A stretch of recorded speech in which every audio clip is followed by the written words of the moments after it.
Welcome to Day Live by Film, a film discussion podcast focusing on the Criterion Channel and beyond. My name is Adam Lundy, and I am joined as always by my co-hosts Zach Bryant and Chris Haskell. How are you doing today, guys? I'm doing Hey, all right. I think a lot better Oh, than oh, you, man. good. How you feeling? I am in Ireland. I am what we would say shook. I'm very shook. Um, yeah. So for the listeners, I'm quite hungover. It was a bit of a celebration night out last night for me and my friends. So I was not in a good way this morning. I slowly revived throughout the day. So we'll get through this together. I think we'll be okay. But congratulations are in order, right? For sure, yeah. So yeah, we were celebrating because me and my partner got engaged last weekend. So Yay! yeah, Yeah, all three good. cheers. Yeah, all good, all good. So yeah, we had, me and my friends, my mates kind of took me out on like a pre bachelor's party, like well before any kind of bachelor parties anyway planned. The guys I went to school with decided that they were going to take me out on the town, and I drank a lot of alcohol, and now I'm paying the price. So, well, yeah, we'll get through it together, as I said. Any news on your guys' front before we get cracking? Well, I am now have a much steadier job. Hopefully that'll start soon. Hey, Yeah. that's good news. That's great news. Do you not know the start date yet?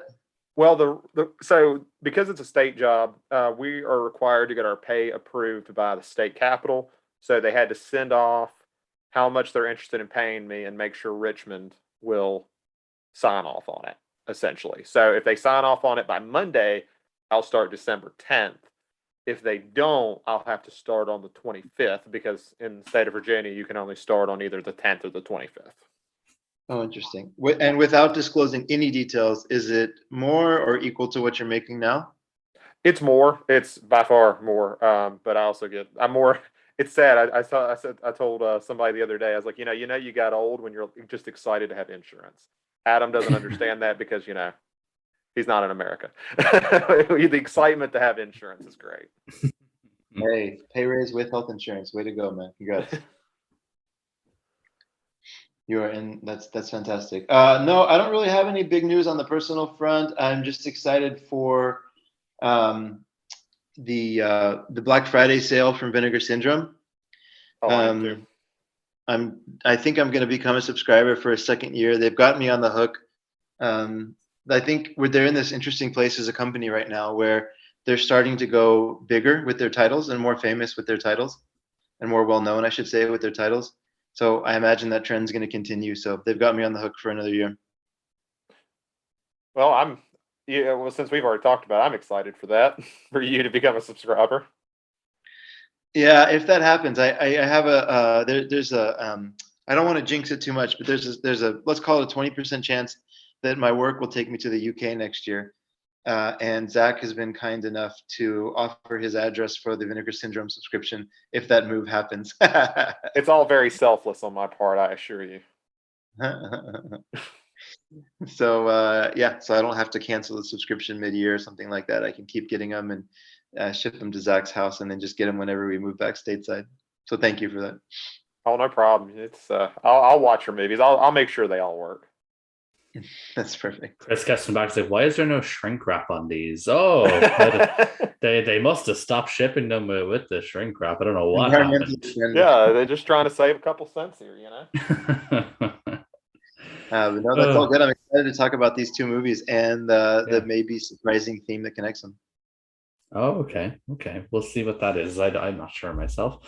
Well, we'll crack in with the first film. So this should have been our second film, but we gave Zach a stay of execution for having to pronounce a foreign name this week. So we're going to take it. So the first one we're talking about is a stone cold bona fide classic. It's just one of those films where anyone who's into film should see it at least once. It is Jean Vigo's revolutionary 1934 film L'Atalante.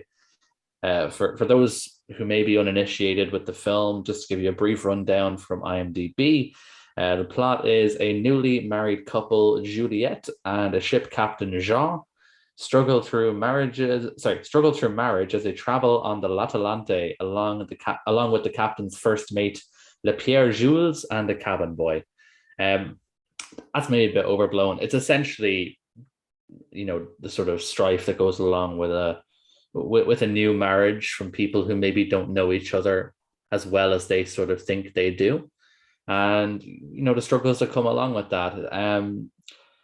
I've seen this film before. This is my second time seeing it. I saw it nearly actually. It may have been a year ago today when we were recording. It was very much practically a year ago since I saw it. And I was very excited to watch it again because it's an incredible film. Jean Vigo was extremely talented. It was a great loss to the world that he died a few months after this film was released, quite sadly, at the age of maybe 27 or 28, so extremely young. So I already knew that I loved this film going into it, which is always nice, rather than something like fucking Images getting picked. But what do you guys think? Who wants to jump in first with L'Atalante? I'm gonna be my opinion has grown quite positive since I saw it, and I was very neutral when I first saw it. So I'm happy to talk about that journey. But I don't know, Zach, do you want to go first? I can. I guess I should put a little disclaimer that anyone listening should not listen to anything I'm going to say. This is very much out of my wheelhouse. It is definitely one of those ones, as Adam mentioned. It's essential to watch, especially if you want to, go through history of cinema and stuff like that. It just didn't do much for me. Like, a lot of it could just be down to it's not my normal thing. So I'm more interested to hear a lot of what you guys talk about because a lot of times I gain more appreciation hearing you guys discuss it more than me talk about it. So I'll kind of think the issues I really had for me were I didn't really like the relationship. I didn't think it was very, I don't want to say not interesting, but I just didn't care. And I feel like that's essential, like for this movie to work, is you have to be invested in that. And I just never could be. I will say it's beautifully shot. I love the underwater sequence. I think that cinematography is absolutely gorgeous. Um, and I think there was some moments of humor I really liked. I like the cats. Yeah. And yeah, that's it. I'm more interested in you guys at this point to see, since I know Chris was a little bit more neutral and he gained some appreciation for it. I'm hoping I'll have the same thing will happen for me, but that's kind of my general thoughts. So roughly 13,000 individual critics and writers there have a weighted average of this as the 17th best film of all time. And I saw that number before I watched it, and I wish I wouldn't have done that because there's just something that happens, I think, mentally when you go into a film expecting this to be the 17th best film of all time. Like, I think it's hard to watch it with that kind of neutrality, right? Or just to kind of come in with a blank canvas. And the story is so simple, and I think the characters are so unlikable, except for Jules, anyways. Jules, yeah. That I was confused when I stopped watching it. I was like, okay, like, so are we supposed to hate John? Like, are we supposed to reward like his selfishness? Like, I was just confused by it. And then as I read other people's takes on this film, and as I found out that this is Jim Jarmusch's favorite film, so there's a little connection there. And I started to read why people liked it. I kind of understood that basically, I think it stands out for people because it's sort of like, it's this entry point to surrealism, right? So it's very digestible. It's not that abstract. It's not hard to follow. But John Vigo like very subtly plays with reality a little bit in ways that I think are very creative. We can get into them here in a second. Like just Jules's room in general and all these artifacts from all over the world have a very kind of playful, slightly larger than reality feel to them. Obviously the underwater scene, like you mentioned, Zach, the scene where they're kind of at remotely making love with each other, or at least feeling each other's kind of that's like spiritual connection of that sexual connection at a distance. There's a scene even early on where I think the ship is taking off and she's like in a white dress and it's almost like, glowing, like so bright. So anyways, there's these moments in the film that I think were subtle. I think they weren't being done in 1934. I think a lot of them are still not being done today. So my appreciation has grown of this from a technical standpoint and from a sort of the creativity that Vigo had in the way that this story was told. And like you, Zach, I'm hoping Adam can explain a little bit more context around this, because there's no way I would put this as the 17th best film of all time, but I am starting to appreciate it more the more and more I hear about it. So I find it super interesting that you called it like a surrealist or a surrealism adjacent film. But for me, I actually find it very very much like a realist or poetic realism as it became sort of known in the next 10 years, in French Ooh. cinema, especially with Jean Renoir. I find it very much like a poetic realist film, like at least an early sort of example of it, because there was no other film at this time for at least a couple more decades that would have a relationship like this. Showing a marriage in this kind of strife or two people so incompatible, but you know, and for me, that's what makes it very realistic. Because if you look at Hollywood and the films that were coming out there, like sort of in a similar genre, Mhm. it's all very very stable. The strife is normally caused by something like real conflict rather than sort of ideas with this film. So like Dita Parlow's character longs for this big city that she thinks she's going to be moving to. She longs for adventure. She wants to leave the small town that we see at the very start of the film. And then Jean, the captain, we presume it's inferred that he has promised her this with the marriage. So when it turns out to be maybe not a lie, but sort of a bending of the truth, because technically they do pass through these cities, but they don't really do anything when they're there. Mhm. It sort of completely changes, her sort of perspective on everything, and that's what sort of sets everything up then for the conflict to appear. So I've kind of went a long way around in saying that I think the relationshipy stuff in this film is actually very realistic. And I mentioned it to you, Chris, on Reddit when we were doing these sort of comments afterwards. You asked me, sort of you were trying to obviously understand the whole idea of Jean. Are we supposed to like this character? Are we supposed to like the fact that they got back together in the end? And I had said that I find it incredibly interesting looking at it in the modern context. Because when I first saw the film, I kind of passed this off as like, oh, it's just a sign of the times. I'm not going to judge it too harshly because of the gender politics at play. We're just different, nearly 100 years ago than they are now. But Yeah. now, the second time around, I find it incredibly interesting because Jean is essentially a manipulator. He doesn't just manipulate Juliet; he manipulates the audience, because the fact that you are even thinking, oh, should we be happy, that they got, that they sort of are going to be together, or should we feel bad for him? The fact that you're even thinking that means that he's getting his way. So in a way, he's like a subtle villain in the film. Just the way he manipulates Juliet by sort of making her think she's going to have this big city fun life, and the one night they do go out together, he goes into a jealous rage. Right. Over admittedly, the guy was a creep, and she was clearly uncomfortable as well. It's not like she was out sort of shaking her bits around town or anything like that. The guy that she was dancing with that sent Jean into this rage was a creep. But yeah, he's a manipulator, and I think that Jean Vigo did a great job of subtly portraying that to the audience as well, because like I think you are supposed to feel bad for him when they're not together, and you're supposed to feel happy for them when they get back together, despite being deeply flawed, and they shouldn't be together in any way. I'm trying really hard to follow the logic there, but can I there's just something I'm missing. So, okay, the guy who played the peddler, his name was Gilles Margaritis, right?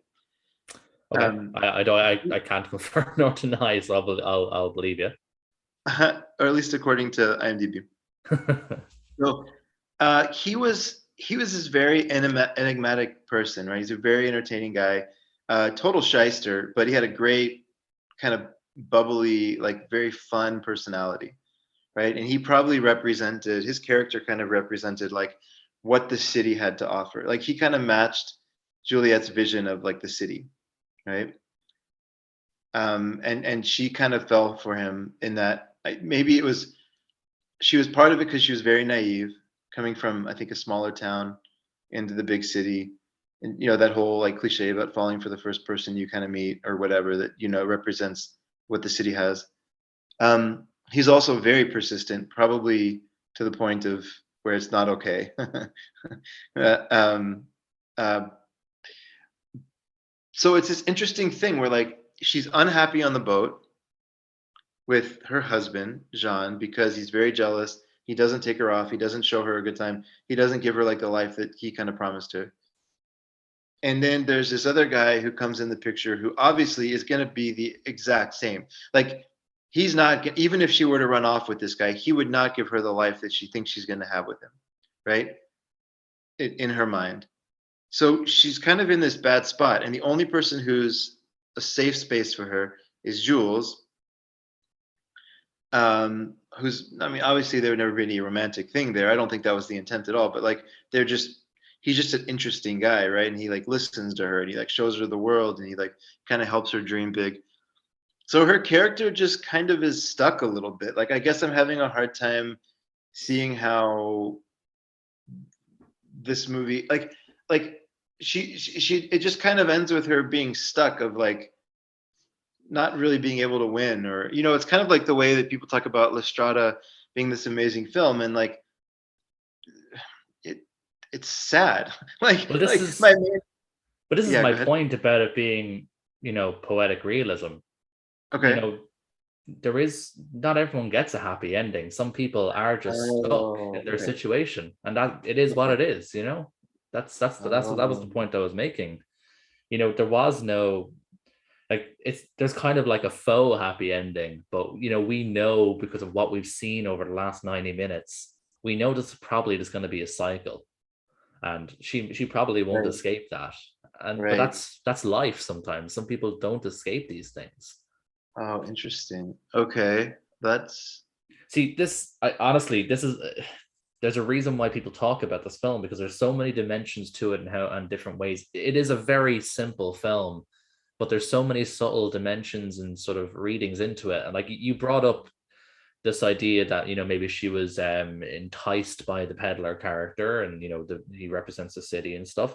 And I'm glad you brought that up, because I thought the same thing when I first watched it. And this is the value of rewatches, because I realized when I was rewatching it, during that scene in the dance hall, she was incredibly uncomfortable. She was not. I don't think she was falling for this fella. He was holding her extremely tight. She was always looking around for Jean. I don't think she was happy in that situation. I don't think she was entranced by it. In fact, you mentioned Jules. When I think of a character who represents what Juliet wants, I think of Jules, because he's been all over the world. He has had the freedom. He has lived a full life. So yeah. that's what she wants. And you mentioned that as well. You mentioned that obviously he sort of represents that because of all the things in his room and all the different artifacts from around. And what happens then when she gets a taste of what she could have? What happens in the scene after that? Jean comes in and breaks it all to pieces. Yeah, right. He takes all the stuff from around the world, and starts smashing it up. He's smashing her dreams. Like you're watching it happen. Yeah, it's subtle, because you just think this guy's just a jealous prick. He's just throwing his toys out of the pram, as we'd say in Ireland. I don't know if that's a Yeah. thing in America. He's throwing his That's toys funny. out of the pram. But yeah, he symbolically he is smashing her dreams, because this is what she dreams of. She wants to travel. She wants to see the world, and Jean has come in and destroyed that chance. Uh, yeah, I Does mean, that track? Does that am I like, if I'm talking out of my ass, please tell me. well, even if you are, it makes sense. I think you're right. I just don't like it. I get it. But I get it. Like that, it's like when no, I you don't like it in the watch. sense that I appreciate that it is you don't see that representation of like that side of reality of romance that often, right? But at especially any in this given era. moment, Especially in this yeah, era. That's the thing what I yeah. think throws you because when you watch a 30s or 40s film that focuses on a marriage, you're not expecting to see these things. And this is why the film is so revolutionary. Yeah, I don't have. I mean, I think you've convinced me. I mean, this is what, and all kind of bad things about Harvey Weinstein aside, this is what Miramax was doing in the '90s and early 2000s and mid 2000s, right? Miramax was famous for putting out these like relatively simple love stories that did not have the happy ending, right? They Mhm. had very complex relationships, and so there, in that sense, he was 60 years. Vigo was 60 years ahead of his time, right? Absolutely. He was a genius. Huh. I have to let that sink in a little bit. I think I have. Honestly, this is a film I promise you that if you watch it again and again, it will just really sink in how incredible this movie is. Because I really liked it when I first watched it. I thought it was amazing. But a whole new level of understanding and appreciation for this film the second time because I was able to see those little things that I didn't really quite catch the first time. So in a way, to sort of circle back to your original point, in a way, it is kind of like watching a surreal film, like a Mulholland Drive or something like that, where if you watch it a few times, you'll pick up on other subtleties that you may not have caught before. It's a very disarming film. As like you said, it's a very simple story, but it has a lot of thematic weight to it, a lot of subtle, surreally, nice Yeah, sort of symbolic moments throughout. I like that word disarming. I think that's a very good summary of kind of how I felt watching it. Because it's subtle, it sort of just makes you uncomfortable watching the romance play out. Hmm. Like Because it's honestly, almost, yeah. sorry, go ahead. Well, maybe this is what you're going to say as well, but a lot of movies, if you're meant to see a bad relationship, they're going to continue to beat you over the head with how bad this relationship is, right? Hmm. And here it's like he almost like it's one of those he's maybe one of these artists or directors that gives the audience credit. Like he doesn't have to like over exposition everything. He just kind of like lets the story play out and lets you kind of react to it. Yeah, and like to throw a reference back all the way to episode one of the podcast, it acts very much like La Bonne Heure, Okay. the Agnes Varda film, again about a relationship, but what is shown versus what's actually happening is very sort of subtle and changes how you would view the characters and the relationship in the film. Um, yeah, La Atalante, it's an incredible film. It's a very it's yeah, honestly it's a masterpiece. I'm curious if either one of you guys, and I bring this up because I actually watched it recently, and a lot of the things you're bringing up, Adam, it sort of reminds me of. So I feel like I can find appreciation in that. PTA's Phantom Thread that came out a few years ago. No, it's been on my watch list for a while because I've listened. Like I love the soundtrack. If that means anything to you, the Yeah, soundtrack's it's really good. Johnny Greenwood, so it's Totally always agree with. great. Yeah. Yeah. What about you, Chris? Have you seen it? I need to catch up on PTA. I'm 2 or 3 behind. So it deals with a very similar idea, and I think this might be why they're because I like Phantom Thread a lot. It's against usually a lot of what I watch, but I really enjoy that one. And specifically, what I enjoy about it, just I'm not going to go into spoilers, but generally, what the movie is kind of exploring is this relationship where the power dynamic changes pretty constantly. They're both so codependent and attempting to be like independent from one another, and they get tired of each other, and then the one manipulates the other, so, to have that sort of thing, and you kind of want, the whole point, I guess, is to wonder, are they the best or the worst for each other? And I feel like this is, in a way, like I feel like this one's maybe a little bit more obvious in that sense because I didn't like John at all. I don't like him. So, but I feel like they're kind of exploring similar things, and I almost wonder, it makes me feel like, I guess, when I have this idea that I can appreciate something like it, and I'm just wondering if a lot of it is where I'm just so unfamiliar with it that when something like this is sort of, I mean, if I had to put a pacing to it, it's almost paced like a silent film in a lot of ways. Like it feels Oh, yeah. very much like a silent film that and that could have been the case with the year it was and the time and everything, but it just feels like it was added. The dialogue was always second thought, and I think that might be like a little bit of a barrier for me in some ways.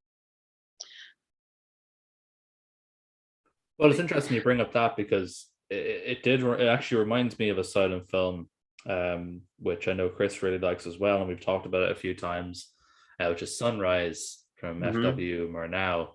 It really reminds me of that film as well. Maybe not as dynamic, or well, I suppose I can't really say that because the cinematography is fantastic in this film as well. Maybe not as snappy as in terms of its editing, but there's a lot of similarities between Sunrise and this, to the point where you think Vigo was probably somewhat inspired by Sunrise, as most filmmakers were when that came out, because it was instantly recognized as a masterpiece for the Right. genre.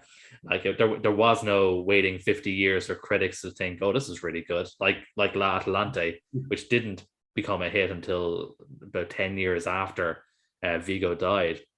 Oh, But interesting. Sunrise was an instant hit, and I would only assume that Vigo was somewhat inspired by that film and making this one, because I do see a lot of similarities in terms of themes like relationship dynamics and things like that in this film with Sunrise. Okay, I'm curious. I totally agree on the Sunrise point.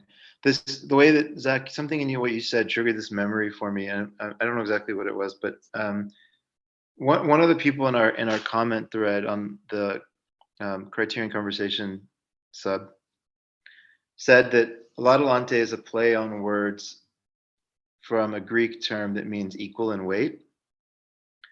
And I've been thinking about that a little bit. I haven't verified that, but it's a very interesting idea, because I think one of the things that happens is we see misery from both parties, right? Like, kind of the beginning is Jean being more of the attacker, sort of, or like the more of the strength, and then Juliet just being crushed, and then Juliet goes on her own and tries to like run away. And even though we see her miserable, we also see John have a complete breakdown, right? And when they get back together, there is this idea that they've kind of had this shared experience, even to the point of having a shared sexual experience at a distance, and maybe that they're kind of reconnected under this in a more equal status. I don't know if that's the intent, but that's what where my mind goes on this. I mean, then again, you're going to see this. This is me trying to force a more positive ending than maybe there is. So forgive me, push back on this. But like, is there any chance that the way this is ending is saying like that kind of abusive relationship makes everybody unhappy, and it took John falling to the bottom of the ocean and like literally hitting rock bottom to kind of see that, and there's a chance that they're going to redefine this relationship on a more equal footing going forward? Well, I guess that I can see that, and I guess it's just hard to really know, because I guess you can go about it either way. Either you realize that a lot of times violence and domestic issues is a vicious cycle of things get better, things get worse, things get really Right. worse, things get Right. better again, and it's breaking that cycle is what gets it out. The other end is there are cases where people can be in these bad relationships and there's a maturity and things change and it can work. But I guess it just depends on, because there's nothing that I can remember that would indicate either way. I guess it just depends on your worldview, I guess, is what that would come down to. I think it's purposely open-ended, Yeah. sort of you can project your own sort of ending onto it, really. For me, I think it's probably going to be a cycle. Like, at the end of the day, they still live on a boat, they still have to do their job. I don't see how she's going to achieve what she wants to achieve, going up and down the rivers of France.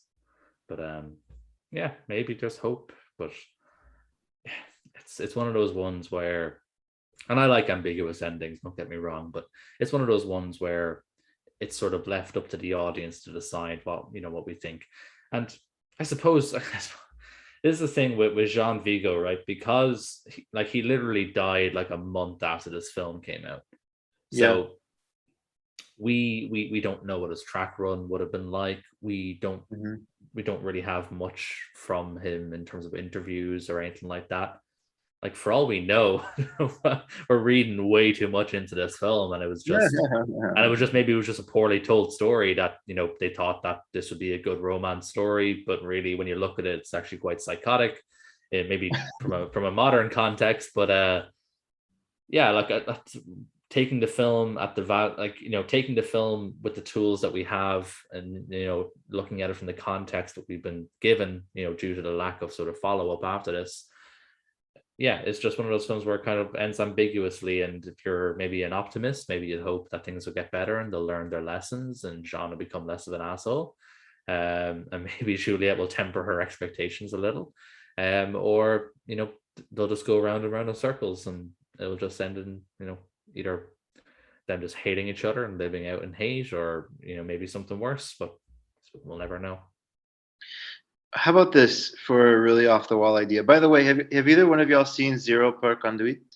Yes, great film as well. Actually, much more creative and dynamic in terms of cinematography than this film, which is surprising. But there's a lot of really cool stuff in Zero to Conduit.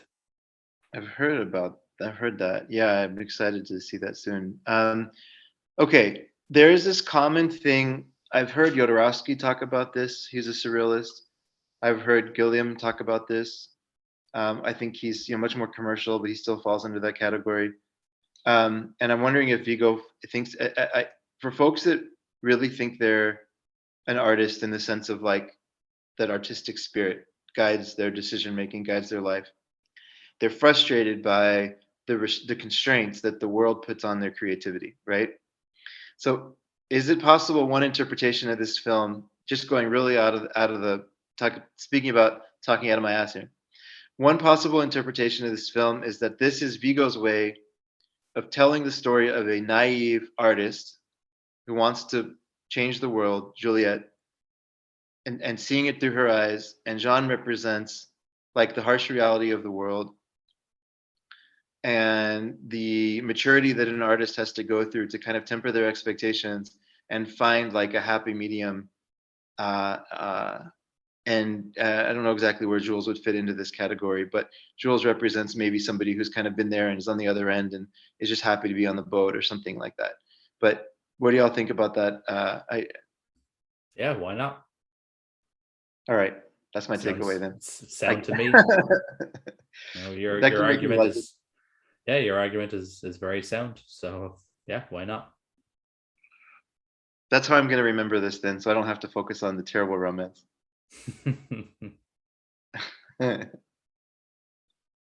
Cool. Any more thoughts or points on La Talante? I will sum mine up because it's going to have to be a movie I rewatch at some point because I do think this was really interesting to listen to. It's just I don't know. It's one of those ones I can appreciate a lot, and I don't know if it's just not having the background in this sort of genre to go back and because like for instance, I like horror. I can watch silent horror films all day. That doesn't bother me because I have such a familiarity with the genre. And this one is just it's tough. It's a lot harder. So it'd be one I'd be curious to revisit later on. So if nothing else, I did enjoy you guys talking about it. If it helps, think of this like the Get Out of early romantic films. That might help with the context. There's another thing just for context setting here. When did this come out? 34, is that right? 34, indeed. Yep. Okay, so also in France in 1946, so 12 years later, Cocktail came out with Beauty and the Beast. Like that's crazy to me that this movie was filmed 12 years before La Belle et la Bête. Film is super old, but it's like yeah, it's still so good. It's crazy. yeah. Like Which 34, that was the same year as It Happened One Night, right? Just to kind of give another, like the complete other spectrum of this type of movie. What was that? Sorry, I didn't quite catch that. It was the same year as It Happened One Night, right? Oh, 34. I think that is, yeah, I think that is correct. So it's definitely two different perspectives on a love on a romance. For sure. And I love that film. It Happened One Night is so funny. Yeah, that's a good question actually. So you had the gay divorcee, the Merry Widow, which have y'all seen the Merry Widow? No. Oh, that's a really fun one. That's a really great one. Lubitsch film. You had Tarzan was big, Count of Monte Cristo was big. I'm just So looking you at had 1934 films as well. Is that what you're doing? Looking at films from 1934? Yeah. Judge Priest, which, oh my gosh. Okay. So I've been very, very slowly going through John Ford films. I have a goal of seeing about 40 of them over time. This one box set has 28 of them, and I'm about 14 in. So I saw Judge Priest recently. John Ford is obviously amazing, and you don't have to defend him, but wow, did he make some racist movies? And Judge Priest is that the one that Eureka are going to be releasing? I don't know. I think they are. Will Rogers plays this character who's supposed to be kind of like, this bumbling judge, and he's kind of at the end of his life. It's a very good movie. It's a very, very good movie. It's a very entertaining watch. And Will Rogers, I don't really have any like affinity or memory with him, but he's amazing in this role. But wow, is it racist? And I think it's probably just John Ford kind of reflecting like what was happening in the South at those times. Because I think it takes place in Kentucky. This must have been renamed because I'm looking at I knew there's a film coming out in January from Eureka called The Sun Shines Bright, but like when you look at the what you call it, oh sorry, he had previously directed, so it must be the same character, Judge Priest, because it must have been a series of with the same character or something, because the main character in this is also called Judge Priest. Oh, okay. Yeah, no, by John Ford. So there must have been, maybe it's a sort of pseudo sequel or based on the same series of stories or something. That's why I got confused. Yeah, so The Sun Shines Bright looks like it's an anthology film. There's 3 Judge Priest stories together. Ah, okay, cool. So that makes sense. My apologies. Didn't mean to cut you off there. Oh no, it's fine. Anyways, that's just I mean I was on a total tangent. It's just crazy that like all these movies are coming out, and then in Japan, quietly, at least stateside, we don't really hear about this. A Story of Floating Weeds also came out that year. Oh, so yeah.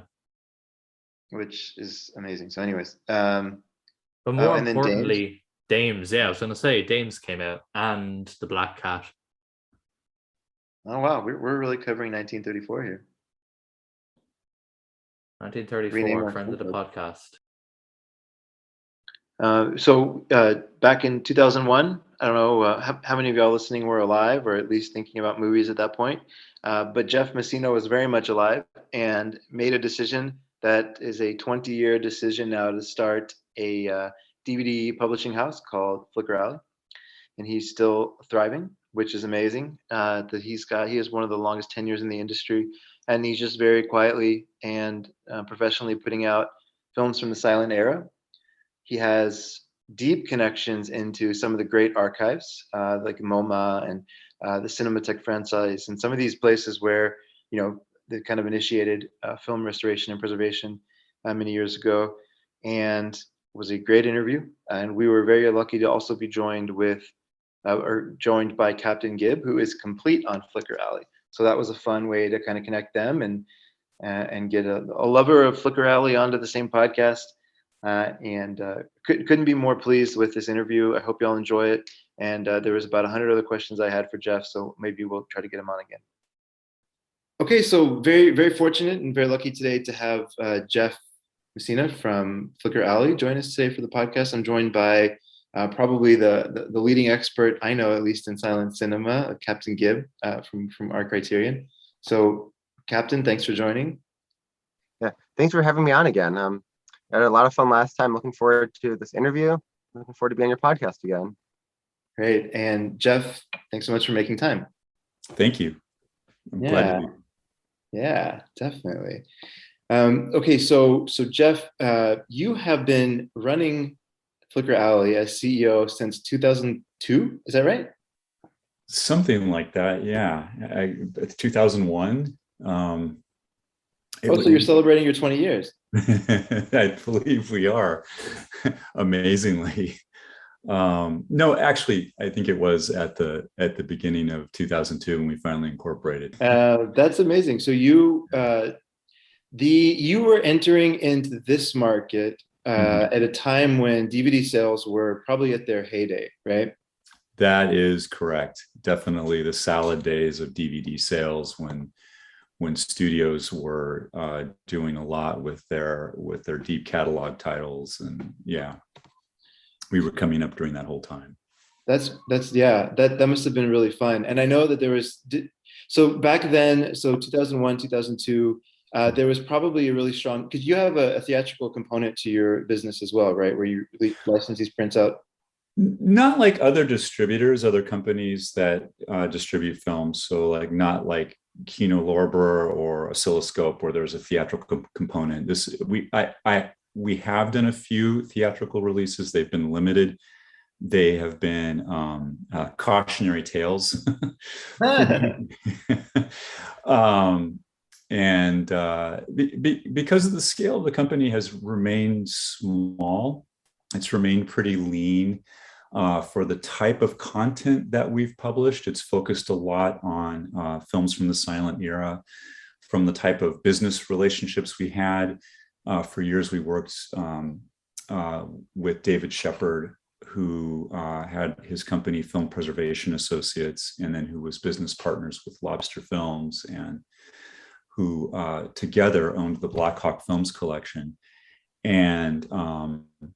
And that's changed over the last few years. David passed away in early 2017. Okay. But we've continued on with the Black Hawk collection and with Lobster and Black Hawk Films. So anyway, go ahead. I'm sorry. In 2021, is that where most of the, let's call it silent era preservation, is happening between those two companies? Or where do you go nowadays for that type of content? Well, they're still a partner with us, and Lobster is a great partner with a lot of international archives. But no, there's a huge world of FIAF archives restoring their films, their film history, their cultural heritage history. So there are plenty of if you want to just look at the silent era, there are still plenty of film restorations being done. Whether or not those films are commercially viable in a home video marketplace is another, conversation to have, another question to ask. That's interesting. So if you were to say, like, a lot of these movies, there, I noticed there's a lot of shorts as well from that time, which makes sense, right? The way that knowing that the theaters, the kind of system was working back then. But if you were to go restore, let's say you were just a family member or maybe part of the government where you wanted to make these restorations and you didn't necessarily have a reason to do it, or it wasn't tied to a commercial purpose yet, and you were kind of hoping to get that distribution after the restoration was done. Do you have any sense of what that would cost? Is it a per minute cost, or is it kind of a per project cost? How does that typically work to go back and find these old prints and, digitally kind of get them ready for production? Well, every project is different. And like, say, if you want to work with, say, the Library of Congress here in the States, they're a very collegial and collaborative archive, and there are people that have gone to them and have been real creative. They've taken material from the library, they've scored it themselves. There are musicians that have scored things and have published themselves, and I think that's great. So it really. In that case, I think you work with sort of the library's set fees. But with silent film projects, there has always been the hurdle that you have to get a score in many cases to go with the film. So unless, it was like a late silent film that had either a Vitaphone track or a movie tone track. And a lot of those don't survive. So there's always the financial hurdle and the logistical hurdle of doing the music as well as the film. So when I first got started, it was a matter of, I mean, we can talk about that matter of being sort of a film enthusiast, film geek growing up, and then wanting to do something more entrepreneurial with film and trying to find something that was unique, that I was excited about, but then finding a musician. In that case, it was getting to know Robert Israel, who was here in Los Angeles. That's the name I was going to ask you about. Yeah, I was trying to recall it. Yeah. I mean, Robert was a great collaborator back then because I was an unknown. Another hero in my career was Charlie Tavish at Turner Classic Movies, who had established himself and was very kind to kind of take a chance on something that we had, that I had digitally remastered and gotten scored through Robert. So, and I mean, I'd gone to film school. I had worked in production here in Los Angeles. This is, the industry's here, and I was familiar with post-production processes, post processes. So I sort of knew what to do. I just never done it in that context. So that's how the first project got started. That was The Garden of Eden by Louis Milestone. Yeah, way back when. I have actually, so Eric joined our podcast as a guest 6 months ago now. Anyway, around there. And that was how I discovered Flicker Alley, honestly, in that we'll get into this in just a second, but Eric's passion for silent film and so I just, because of the way that I am, I like to go chronologically. I'm always very curious as to, just like a filmmaker, I'm always curious how like a boutique kind of independent label, how they, project their own catalog. So I found Garden of Eden and then found Judex and then just finished Phantom. But I've been kind of slowly going through the catalog. And I'm a little bit intimidated by the Valentino project you did, which is your fourth release. But I'm about to start that soon. So how did you go? Because you made a jump there that I'm curious about. So you said, you were kind of in the film industry a little bit on the production side, and you went to film school. And so then you got together and did Garden of Eden. But like that, there's an interesting jump there, I'm sure. How did you pick that project, and how did you decide to focus on silent, or was that even the intent in the beginning? No, that was the intent, because I had grown up just fascinated by films and history as a kid. So I had those activity books from the 70s where you would cut out you would make a zoetrope or a pernaxoscope. You would do these different devices that would sort of teach you about persistence of vision, and I inherited a projector when I was about 12 years old, and I had found my way to the Black Hawk Films catalog. And I've told this story a few times, where I could afford, because it was Super 8, I could only afford the 200-foot reels that went on sale. So A Trip to the Moon was the first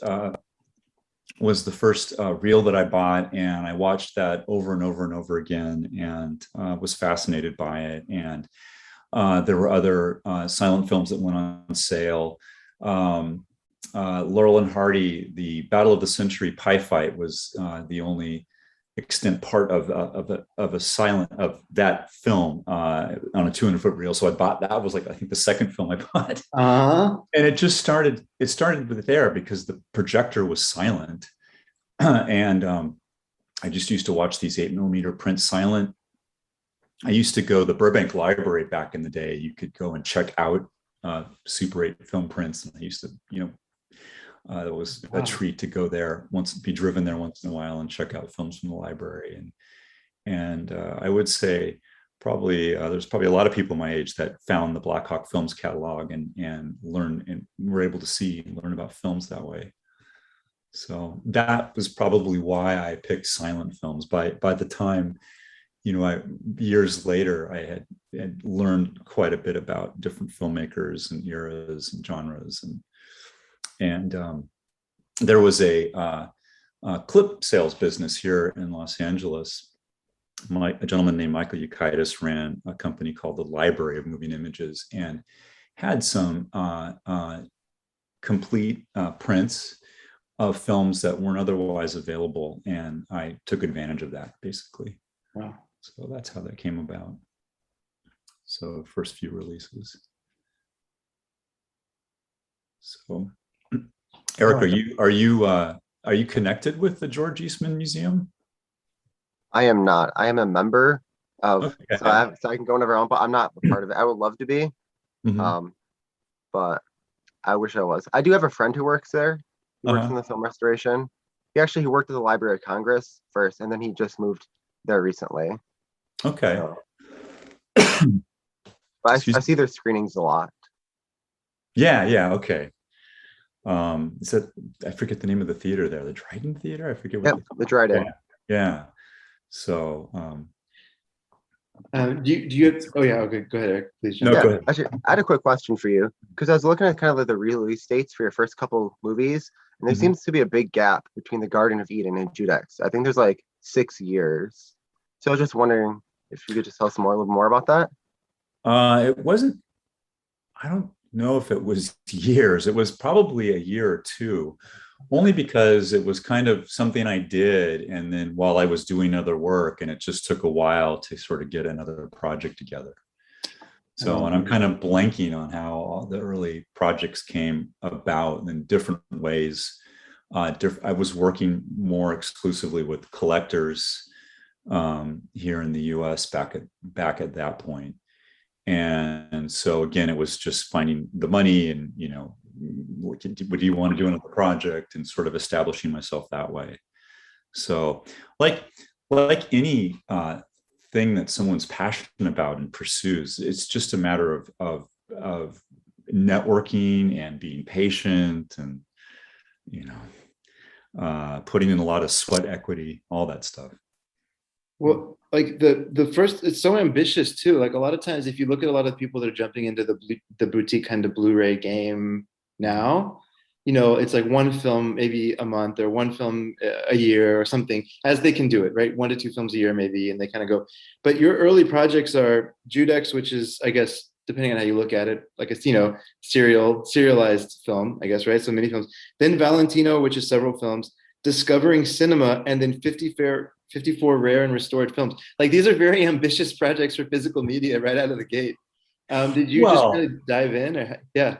I did. I was certainly passionate about all of them, but they all came about in different ways, and around around the time of discovering cinema and Safe from the Flames, I had established a working relationship with David Shepard and Film Preservation Associates and Lobster Films, and I was able to bring to market projects that they had done that had been released through Arte or other labels at the time in Europe. Oh, nice. So that's how those projects came about. And I mean, it wasn't too long after that we did George Méliès's first Wizard of Cinema. And I mean, that was a huge project. So that I was really happy to be involved with. But I know you talk to a lot of different people, and as a distributor / publisher, I mean, Flicker Alley is mostly a publishing company that I've produced different things in different ways through the years. But Flicker Alley is really a publishing company, and as such, it's not me doing the work of an archivist, which would be doing the curatorial work and going from there on to preservation work and restorations and then bringing through things to market through the archives. I relied on project partners to kind of help me with that. So Flicker Alley was really the branding, the look, the packaging, the putting together the booklets, things that the brand has kept intact. Okay. Basically. So it's not the cheapest product out there, but the company still survives because it's still, at this point, economically viable.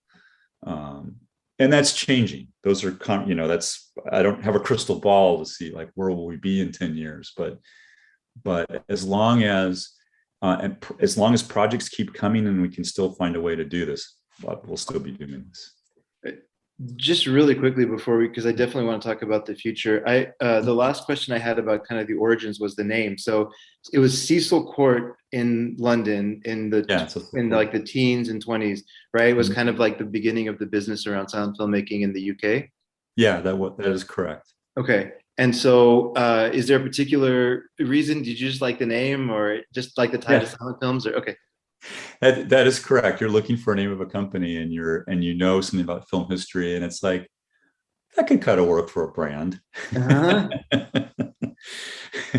A lot of Maybe, brands maybe don't. not. I mean, a lot of people don't make it 20 years, so you obviously chose the right one. Well, thank you. Um, That's really cool. Have you had a chance yeah, to go yeah, visit London and go visit that street? I have absolutely. So, and I've talked to Kevin Brownlow about Cecil Court and about yeah.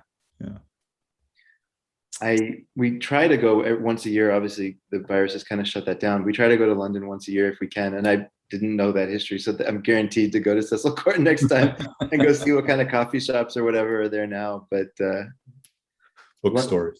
bookstores, like London does a good job of putting those little blue plaques of like famous sites. So I'm hoping they have some blue plaques talking about the film scene there. Absolutely, I think they're proud of that. Very proud of it. Okay, good. Yeah, there absolutely will be something there. Eric, how did you first discover Flickr Alley?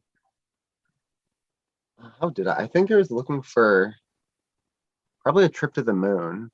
I Mhm, think looking for that release because that was like one of my first silent films I've seen, and then mhm. stumbling upon that release, which is fantastic. And I really like the documentary that comes with as well.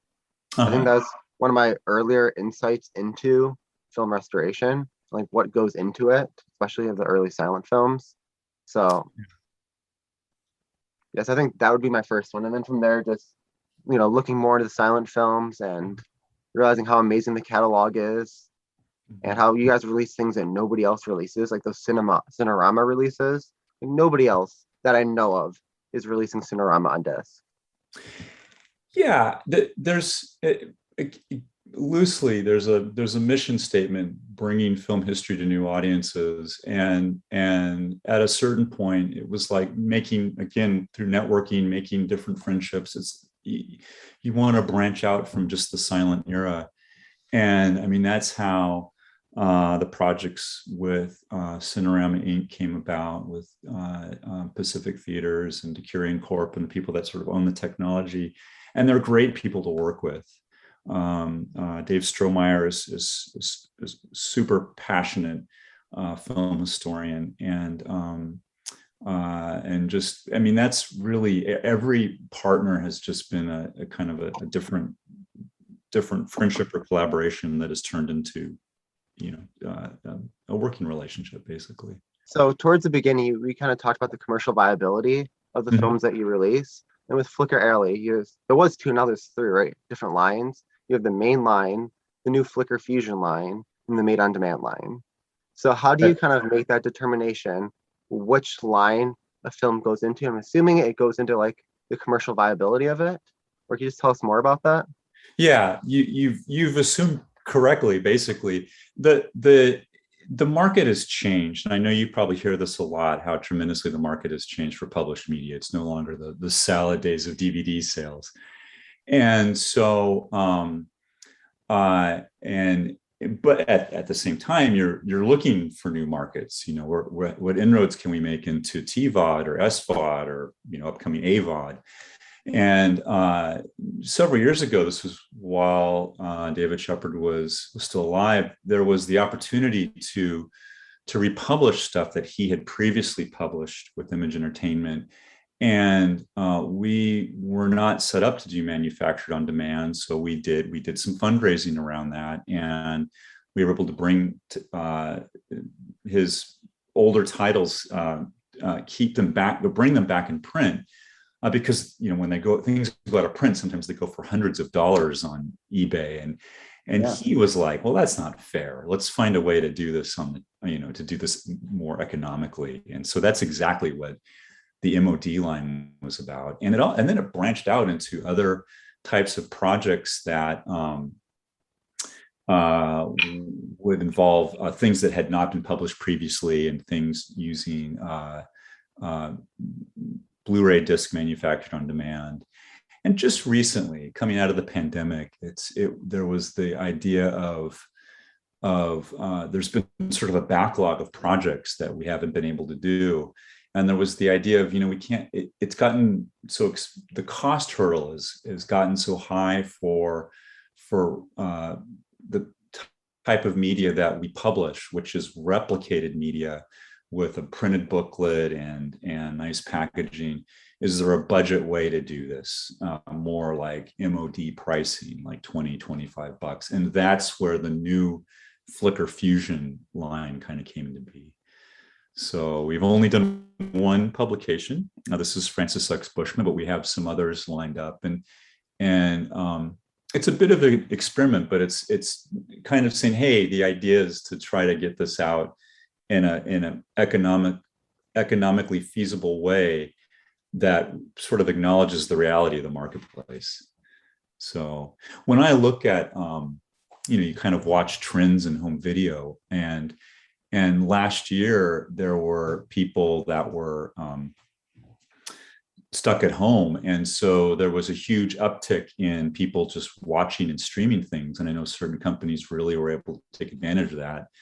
Some distributors that had new films that would normally play in a theater were able to transition that into an online digitally distributed market and do okay. And there was, I'm just trying to look at the figures, there was like $3 billion in revenues in just the first half of 2020 in just not just electronic sell-through and TVOD and SVOD, but also in physical media. There was a huge uptick in physical media sales, but a lot of it was your price point. It was like your $5 DVD. So a lot of it was titles that had been out already, but it was being resold at a lower price point. And I think that's where those got snapped up or bought online quickly. But we've hung in there. I mean, there was still there weren't many projects being done last year, but there's been sort of a backlog, and we're really, this is probably answering another question, but we're really still catering with the regular DVD line, the Flickr Alley line that's replicated media. We're really focused on collectors, so people that just want to own it tangibly. Want to have it in their collection. From a collector's standpoint, I kind of like the higher price point in a way, if I'm being honest, because it sort of feels like I'm contributing, like in the way that I would donate to like my local museum, or the way that I would support like the local, like these different things. Like what you're doing is the purest kind of form of cinema in a way, right? The oldest, the original. Like this is the foundation of everything we know, right? Every company is sort of bringing, that you mentioned, is sort of bringing a version of film history to new audiences, as is in a way. But yeah, I think people that are still doing published media, they have to know that if their heart's in it, if they're a boutique label, they're they're spending a lot of time. They're making it something that they would want to buy and collect. So that to your point. Yeah, like nowhere is that more true for me than recently I finished Judex. And like that is, from a storytelling perspective, I feel like that's setting the template that people are still using on Netflix and stuff today when they're building like a serialized kind of season one of something. I mean, like the way that Judex is constructed over those 12 episodes it feels so warm and like known, right? Yeah. Because they were the ones that were setting that template. Fuyad and all the filmmakers back then, they brought their life experience to their filmmaking. Alice Guy, all those people from, and I will say that it's great that Pathé Archives is not only restored this film over the last 10, 20 years, but they're now bringing it to market in a way. I think Judex is coming out in a new publication in France, which will be great because it'll be an improvement on what was published through Flickr Alley years ago, and and much appreciated. They did something last year, as you guys might know, with LaRue. Mm-hmm. Yeah. So, and that's fine. That happens, I welcome that, basically. You mentioned how you kind of want to like create the type of product that you would want to buy yourself. Mhm. So for you personally, do you have a favorite release that Flickr Alley has done? I get asked that. That's a great question.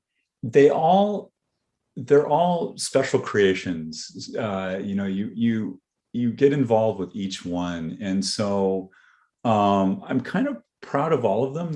They're all different. There are ones that I wish sold better in the marketplace. Like there's this wonderful collection of French films. Our French Masterworks publication that we did in partnership with the Cinémathèque Française. I wish that had sold out several times over, but that being said, I'm glad to kind of done all of them. Each project comes together for different reasons, and it has to do with the type of partners that we work with and what they want to do. In recent years, a lot of projects they're more sponsored. You have to be more careful and considering the marketplace about what you're going to bring to market, what you're going to actually publish. And so things that I might have taken more of a chance on years ago, moving forward, those will hopefully become Flickr Fusion titles or part of the MOD line. You mentioned that you don't know where the future is going to hold in 10 years. It's hard to know. But let's just like looking just 1 year out or 1 to 2 years out. Do you keep like a production schedule that far out, or how far do you? Okay, yeah. We do. There are things that like there was a backlog.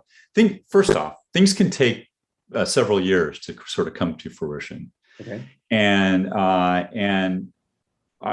I'm fortunate enough now, we're fortunate enough to where projects sort of come to us. And so as long as we can find a way to publish them, as long as we have partners that want to move forward with some sort of publication and we can make it work financially, and we'll still move forward. And so we have projects basically slated into next year.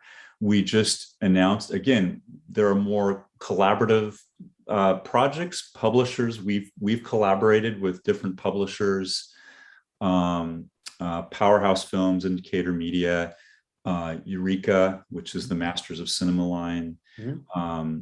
And those have been great, basically. And I hope to do more with those. With those partners. We all seem to know each other, or I don't, there's a lot I don't know, obviously, but there's several that I do, and it feels very collegial. Well, it does definitely have that. I don't know if fraternity is quite the perfect word for it, but like there's kind of a known group there. I just found out that Indicator is started from the guys that were running Tartan back in the DVD days. Uh-huh. I didn't know about that connection, but I bought so many of their Asia Extreme line back when they were. Yeah. Well, they really specialized in Asian cinema, if I recall, back in the day, correct? That's how I knew them, anyways. Yeah. They introduced me to Takashi Miike, and I kind of learned a lot through the work they were doing. So it's cool to see them now doing it in Blu-ray under a different name, and their box sets are obviously very beautiful in that. But they're doing great work. What I was going to say is we work collegially with other partners. So we're now doing a project directly with Lobster, and we just announced a Julien Duvivier collection of 9 films he produced in the 1920s. That they were really the lead in doing the restoration work with a lot of partner archives. And for us, it's really what I would call reflected glory of a lot of people's work, a lot of archivists, a lot of people over and really around the world. But we're thrilled to announce it today. We announced it today, which is actually Duvivier's birthday, and that's going to be coming out on December 7th.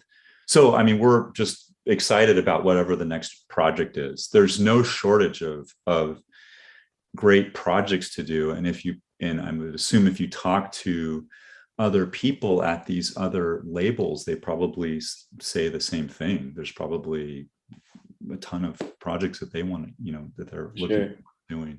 I think AGVA has 40,000 titles or something in their personal collection.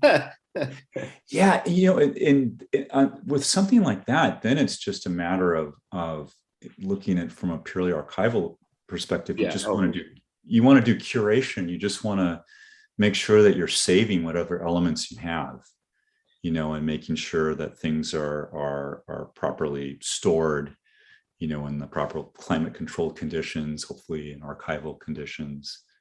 Yeah, that was crazy. We were fortunate enough to be able to grab the attention of Justin over at Vinegar Syndrome. His name is La Liberty, Justin La Liberty.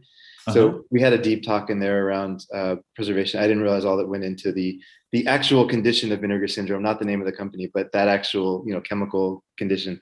Oh yeah, what that the company's named after. Yeah. It's pretty wild what happened. You want to prevent that. Right. It's not a good thing.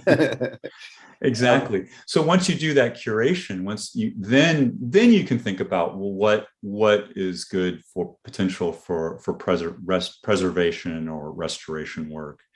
And then you want to talk about potentially a digital workflow. And because, films are to the, they're more probably digitally preserved and restored than they are photochemically at this point. Mm-hmm. And then that opens up a whole new world of things you need to consider, which is digital formats. And the problem there is digital obsolescence. So you have to make sure that you're thinking about digital preservation going forward. So, but it's just how the technology's changed. It's how, the world of film has changed, and now archiving has changed. There's different considerations.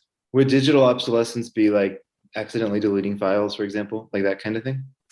Well, it would be, I guess that would be one form of obsolescence. I'm talking about where files and formats and the softwares that created them become obsolete. Oh, I see. Okay. Where you have, let's say, files, say your DPX files are on LTO3 or LTO4, and you need to think about machines and readers that can still read LTO3 or LTO4, because now we're moving into LTO9.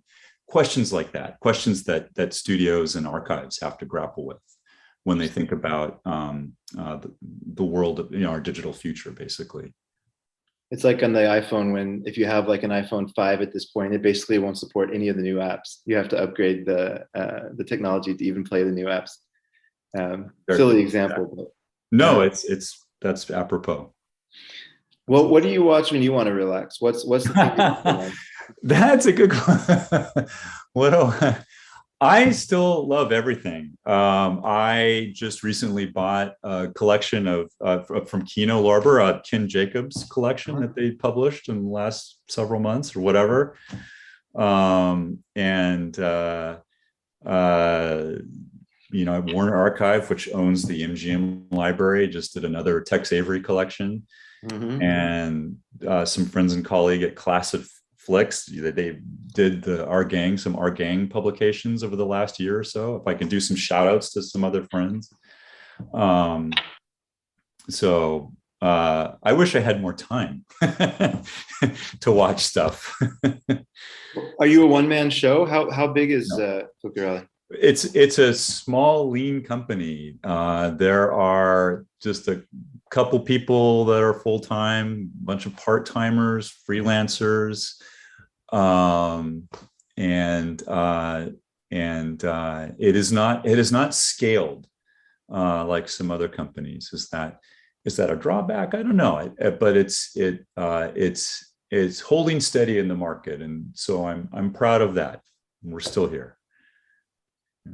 No, that's the thing I've been the most surprised at, and just talking to several companies now, is that a lot of them run pretty lean. I mean, I think Kino's probably the one exception because of all the different businesses they're in. But a lot of these Blu-ray production houses, like I was shocked to find that Second Sight is one person. Well, I was one person for a number of years. Yeah, that's insane. You have to wear so many hats at that point. Yeah, that's impressive, actually, when you think about it, because they've been around for a while, haven't they? What's Yeah, that? Milestone is just a two people. Dennis and Amy, yeah, and Yep, they're wonderful people. they're fantastic what they do and continue to do, the work Mhm. that they do. Yeah. So, and very collaborative with different colleagues. That's cool. So what I guess the last question that's kind of on top of mind for me, and of course, Eric, I'll give you a chance as well. But the last thing I'm just curious about is for people that don't know Flickr Alley yet, and don't have my same quirks of having to start from number one and just see them chronologically. Where would you suggest people start if they're maybe curious about silent cinema, not necessarily deeply passionate about it, but are curious to check out your line? Is there a title you point people to, or? I don't, because it's a varied collection at this point. I would point them to the website. I wish there was a Flickr Alley channel, but there is a Criterion channel. There is we partner with Oscilloscope. We partner with the Cohen Media Collection. There are titles of ours out there that they can check out, and I mean, it really depends. I'm biased because my first love was silent cinema, and I've had the pleasure of publishing A Trip to the Moon in a few different iterations. So always with George Méliès, I would certainly recommend that. I'm really proud of the Chaplin collections that we've been a part of publishing. So the Chaplin Keystone, Chaplin at SNA, and Chaplin Mutuals. And then other parts of film history, I'm really proud of the Cinerama titles, and very proud of the film noir titles that we're working with currently. They're great collaborative partners. Eddie Muller, Alan Rohde, Daryl Sparks. We love working with them. Consider ourselves very fortunate. But in terms of where to start, any one of those three genres, I guess: silent, widescreen cinema, Cinerama, noir. You can't go wrong with any of those. Yeah, I mean that's basically that covers a lot of the questions I had. I think it's a great intro to Flickr Alley.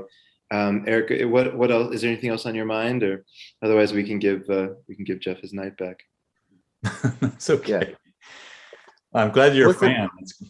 Thank you. Yeah, it wasn't a question as much as that. I know you guys said you personally don't do much with the restoration, but I think taking those restorations that are done and making them accessible to people is incredibly important, because I know there's so many restorations out there that people just can't see because they're not on disc.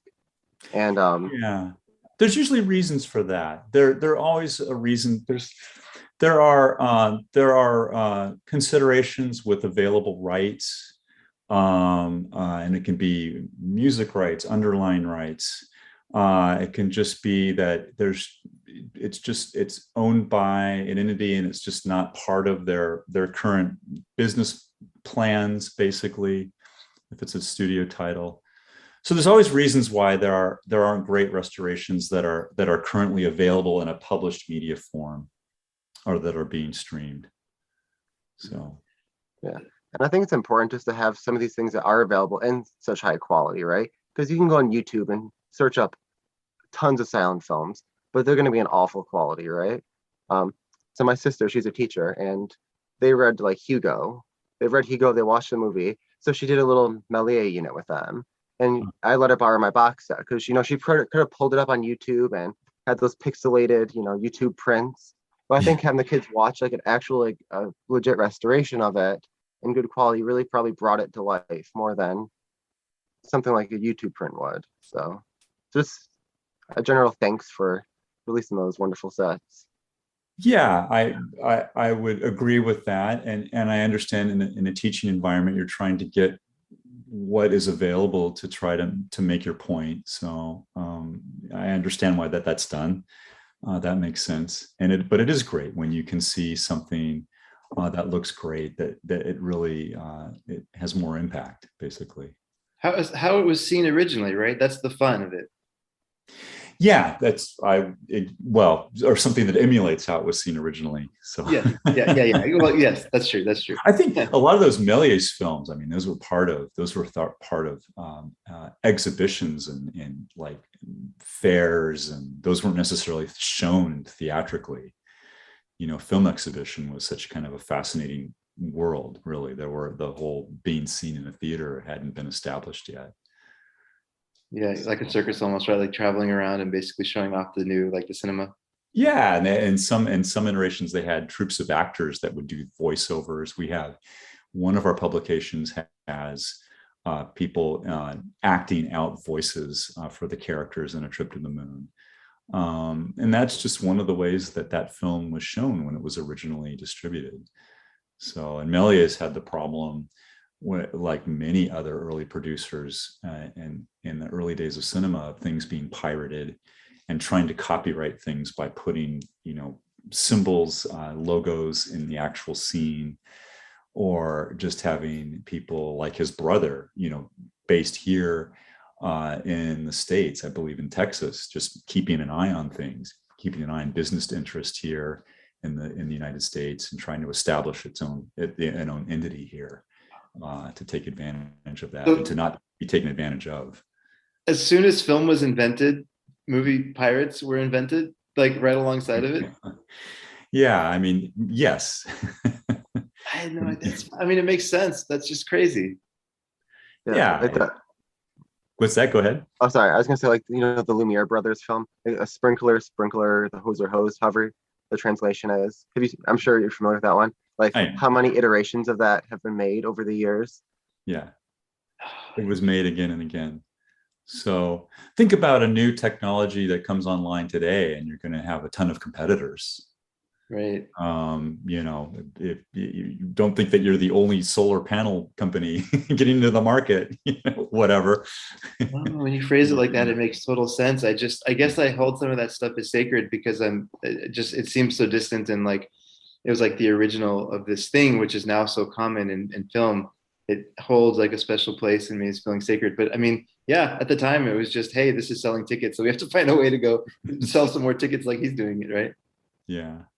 There's so many great historians that have written about early cinema. Richard Abel is one. If you haven't read Kevin Brownlow, The Parade's Gone By, Kevin is a personal friend and been a mentor to me, and he's written 3 great books specifically on silent cinema, and has done so much great work in his career. But there are others as well where you can read more about the silent era. But every era of film history is fascinating. Sure. Well, look, thank you so much. This has been great. Thank you guys. Good luck with They Live by Film. Thank you. Yeah, thank you. Homage to They Live by Night. That's right. Yeah, thank you again for catching that. Or wasn't They Live a John Carpenter film? Well, that's one question we get sometimes. If it's really related to that, I'm like, no. It makes sense. And there's an earlier noir, They Drive by Night. You don't want to get confused with that either. Actually, I haven't seen that one. It's Humphrey Bogart and Ida Lupino. Okay. There you go. Some homework. Yeah, exactly. I have to find all the iterations. Anyway, you guys, it's been a pleasure. Likewise. Yeah, same for me. And we'll keep supporting as long as you keep producing. So. Okay. Great. Thank you. All right, and welcome back. Now we're going to be talking about Down by Law, which was written and directed by Jim Jarmusch. I don't even know if I said that right, but I'm going to go with it. This movie came out in, I don't know, 86 or something. Yeah, 86. It's about 2 men are framed and sent to jail where they meet a murderer who helps them escape and leave the state. So we are going to start with, I know Chris is a huge Jim Jarmusch fan, so I'd like to hear what you think about this one, even though I'm pretty sure I already know. Yeah, sure. So what the world thinks about it first, They Shoot Pictures has it at 610. So it's the 610th best film ever made, right behind Rocky, and right ahead of Band Apart, which is just a funny trio right there. Band Apart's a funny one because this is very Goddardy. So Down by Law, is very Goddardy. So having Band Apart with it is fun. That's a good point, actually. Yeah, no, that's very true. Yeah, very influenced by Godard. My take on this movie is Jim Jarmusch and I seem to share a sense of humor. He's probably a little bit more cynical than I am, but I love watching his movies. I could watch him go fishing with John Leary for 12 episodes if he ever was to make a show called Fishing with John, with just random celebrities on a boat. I'd be in for that, and I was, and it was amazing. I think there's just something in the way that Jim Jarmusch frames the world and sees the world. I think he finds the humor in situations in a way that I really love. Um, and I have not seen anybody that's been able to handle Roberto Benigni this well. Um, I think Benigni's an interesting character, who's not overly funny, even though he's very loud and big with his comedy. And I think this is a great character for him. Yeah, I mean, yeah, this movie to me it just represents a lot of the reasons why I like Jim Jarmusch. It's just very cool, and I think it kind of hits you. It's got a deeper message, but you wouldn't know it because it just plays so calm and natural. I could watch this movie again right now. I really liked it. What do y'all think? Adam, I guess. Zach?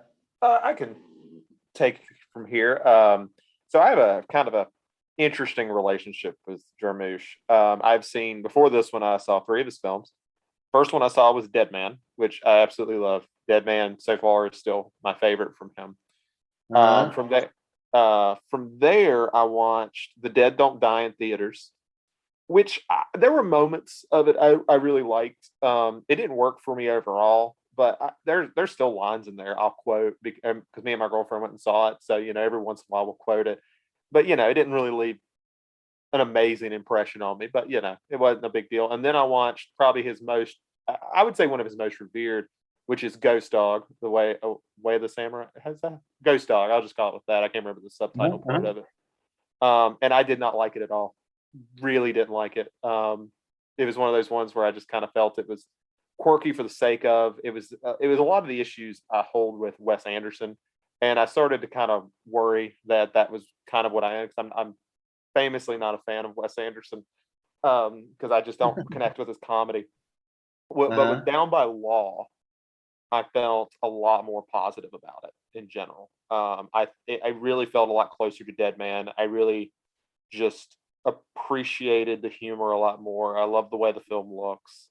I love the characters. And it didn't feel it had I'm not going to say it has quirky elements, but it has a sense of humor that just doesn't feel as artificial and that's I'm not going to harp too much on Wes Anderson, but that's kind of the problem I've always had. Is I always kind of felt like it came off a little artificial, and it doesn't here.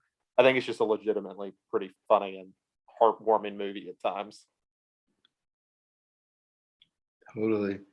I'm glad to hear you like this one. I need to see Ghost Dog again, actually. I remember seeing it in theaters, so I don't know when that came out, 2002, 2003-ish, somewhere in that range. And I loved it, but I was in my peak, like, quirky phase. And I loved things that were quirky just for the sake of it. So I am curious to see how that holds up, but I'm glad this one won you over. I mean, granted, I'm in the minority there. A lot of people, I think Criterion just did a release of it very recently. Yeah, it was earlier this year. Yeah. Yeah, I mean, people love that film. It just doesn't work for me. It really turned me off from like continuing a lot of his stuff until now. So, but I like this one enough, and I do want to watch Only Lovers Left Alive, which has been on my watch list forever. That's one with Tilda Swinton and Adam Driver. Is Adam Driver in that one? I know Tilda Swinton is. Adam Driver's in one called Patterson. I could have. Maybe he's in that one as well. Or maybe it's Tom Hiddleston is in it.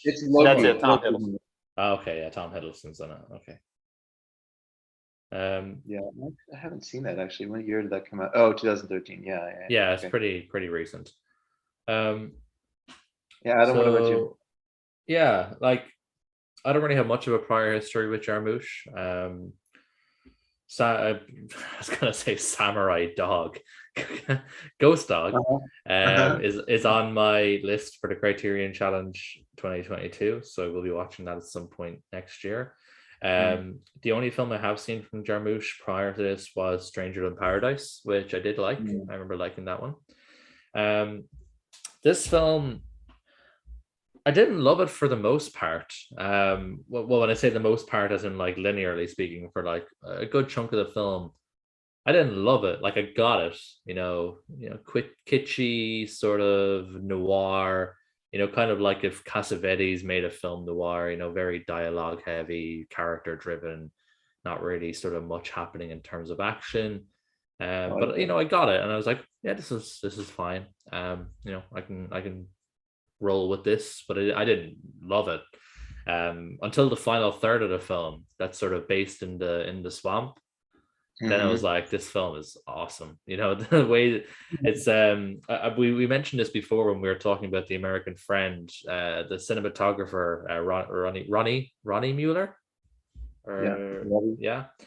We mentioned that obviously he did cinematography for Jim Jarmusch, along with obviously doing it for Wim Wenders. And like the cinematography in like the last third of this film is insane. The way he shoots the swamp and the paths and the trees and the river, it has really, really grabbed me, because up until then, I thought, okay, this is okay. There's cool tracking shots, and when they're sitting in the car and driving, it's pretty cool looking, but I wasn't blown away. But yeah, the last third of the film really sort of bumped it up. So like I get it, like I said, it's kind of Godardy, it's kind of Cassavetes-y, it has a film noir kind of tinge to it. I just thought it was fine. I thought it was a good film. Like it's solid, solid 7 out of 10, 4 out of 5, whatever way you like to put it. Another connection we have to, I'm gonna make sure I don't say Wim Wenders. Is that how you actually say his name? I know it gets it's German. The W's are V's, so Wim Wenders. Yeah. Wings of Desire had Claire Dennis as the assistant director. Yes, as did this film. Also had Claire Dennis. Oh, I didn't before catch she that. became a director herself. I didn't catch that in the credits. That's an interesting one. Jarmusch is like subtly working with a lot of cool European people on his films. He doesn't accept American money. This is like one of the few he did, from the way he puts it. Oh, really? Okay. He says there's too much like expectation and too much studio interference when you're dealing with it. So he usually gets funding from outside the US. Okay, like that doesn't surprise me from the two films I've seen from him. That because obviously they do have very they're obviously they're distinctly American in terms of their characters and the setting. This is very much a New Orleans or Louisiana kind of film. It's very like, even as speaking as a non-American, it's distinctly Louisiana. But the actual how the film is shot and how the characters go about is quite un-American. Chris, just out of curiosity, before we go too deep on this, because I'm just curious myself, now that we're kind of talking about it, you mentioned that L'Atalante is his favorite film. Where did you find that? Is there like a list somewhere where he said his favorite films? I'm just kind of curious before we go any deeper to see if there's any connections. Yeah, I was trying to find that actually. So I found 3 or 4 articles that referenced that.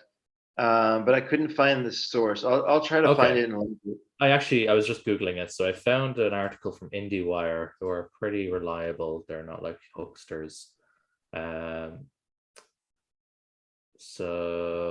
He originally shared it with a group called Open Culture. So his top 10 films, which is a nice connection to us in there. So number 10 is Rome Open City. So that's Rossellini. So yeah, we have one European film. Number 9 is Broken Blossoms by D.W. Griffith. Anyone familiar with Broken Blossoms by Griffith? No, I want to see it now. I've never heard of it. Say. I mean, it's with Griffin. It's his real famous ones seem to be easy to find, but anything that's weird, not as typical, seem a little bit harder. Yeah. Number 8 is Seven Samurai. So not European, but foreign. Number 7 is Mouchette, which is Bresson, and I definitely get kind of Bresson vibes from the two Jarmusch films I've seen. Number 6 is The Cameraman, that's Buster Keaton. Number 5 is Sunrise, which obviously we talked about earlier from Murnau. Number 4 is Bob Le Flambeur, which we've brought up on the podcast before. It's a Melville film. Number 3 is not They Live by Film, but They Live by Night, where we got the name of the podcast, the Nicholas Ray film, They Live by Night. Number two is Tokyo Story, and number one, as we've said, is L'Atalante. So yeah, definitely. Like I can kind of see like Bob Le Flambeur. We mentioned it before. It's not really new wave, but it has new wavy bits in it. It's not a standard straightforward crime film like Down by No, Law. Um, no. so yeah, I get it. I get why he shoots his films this way. He definitely has a distinct style. But anyway, sorry, Do you, I didn't mean to go off topic too much. no, just while we're on those tangent, I could like, do y'all or did y'all get the sense that this could have been a Jean Guy film as well? Like this could have been Jiawu? Yeah, yeah, it's a good shout. Now that you said it, I wasn't thinking it when I was watching it, but now that you said it, yeah, Zhao Wu kind of vibes. That question's beyond my pay grade. I have no idea. Yeah, I just think like there's these certain types of directors that have this sarcasm kind of in their characters that drive a lot of the way they react to the world, and kind of maybe, like, I don't want to say that they laugh at the world from a pretentious standpoint, but they just kind of take what's happening around them with a little bit of a chuckle, and kind of like, well, sort of like a, well, this is just life, kind of It throw their is hands what it up. is. It is what it is, right? Yeah, and I think that plays very well into the poem that this is based on as well. Even though the poem is more optimistic, because this is based off of. Sorry, I had this ready to go. The Road Not Taken with Bob Frost. Yes, yeah, Bob, Or- which was a big joke in the movie as well, right? yeah. Which I'm curious. Have you guys? I'm guessing you guys have read that poem before, right? I'm familiar with it. Yeah. Do you guys actually know the history behind that poem?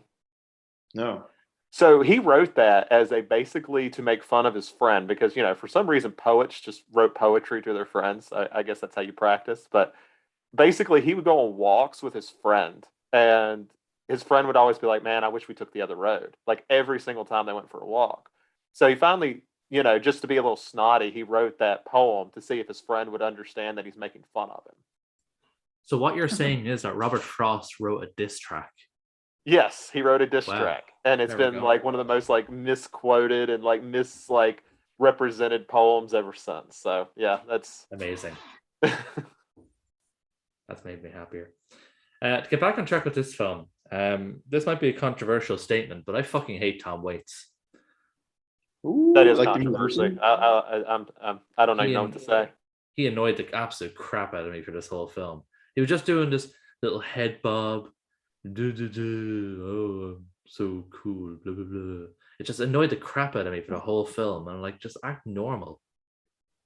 I guess But I'm he's not- used to it because as he's gotten older, he has that stoner persona now. So like I'm Yeah. just so used to that now. I've never really been too hot on his music, and I'm also not hot on his acting. It turns out either. So I love his music so much. He's he's Tom Waits. Like that's who he is. Love him or hate him. And that's I think you're choosing to hate him. He's fully Yeah. Tom Waits all the time. he is not my cup of tea. He's the coolest guy in the room. Whether or not you believe it, he believes it. He comes across as someone who thinks he is the coolest guy in the room. Exactly. Yeah. Yeah. He doesn't care about the perception. He in his mind, he's the coolest guy in the room. There is one thing I wanted to say. So other than the fact that that we know now, Adam hates Tom Waits in this movie, which is fair. I want to see if y'all have any thoughts on Roberto Benigni's character. Okay, so Bob, right? Because as I saw this movie again, I felt like, is it possible that Bob kind of represents? Well, I was thinking about what does he represent, because his storyline is larger than reality, right? Like things happen for him. He knows exactly what to do. He has these like instincts that are borderline supernatural, and he's the luckiest man alive. I mean, is there any spoilers in this movie? Are we like? I mean, the synopsis kind of spoils it, sort of. Like, yeah. I mean, beyond what happens to them, like if they're successful or not, I guess is the question. But I mean, I would say 90% of this is pretty much not a spoiler. Yeah. Okay. Well, I won't get too specific. I mean, the way that his storyline plays out is suspends belief. Let me just say it that way. Right? You're asked to suspend belief because way too many coincidences kind of fall into place at the same time. So then I was thinking a little bit about his role, and I'm wondering what do y'all think about the fact that this was based so much on a poem? If Bob kind of is a proxy for the poet or the artist or the person who gets to dictate this story, and if not, if that's a crazy idea, then who do you think he represents, or what do you think his character is about? I I think don't he's think he could be just the, taken literally.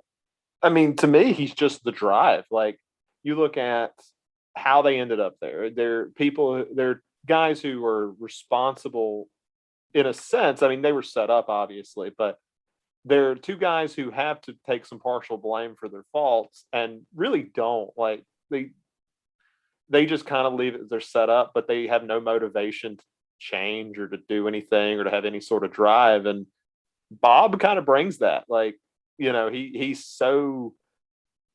difficult to communicate with, but he brings so much to them. And I mean, he's really the inciting incident in a sense for them, because otherwise they're just going to sit there and do nothing and kind of wallow in themselves.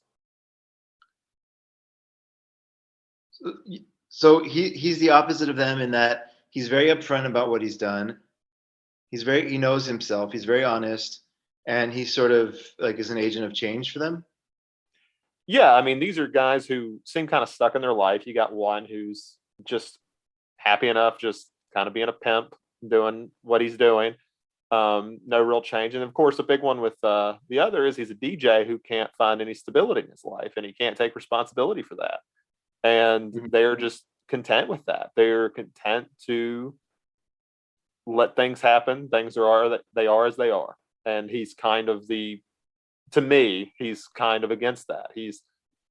You make your own destiny sort of idea. So, Yeah. So they were on this. Oh, go ahead, Adam, please. Yeah. I was just gonna say, like, obviously, like Zach was saying there, they were on this path of just taking every day as it is. It is what it is. Whatever happens, happens. Let's just keep on trucking. And then they're kind of forced out of that mindset then when they end up in prison. And at the start they're still happy enough, just chatting shit in prison, just getting on with it. It is what it is. And then Bob is sort of the catalyst for them, sort of galvanizing and making that change. Obviously, to try and escape from the prison.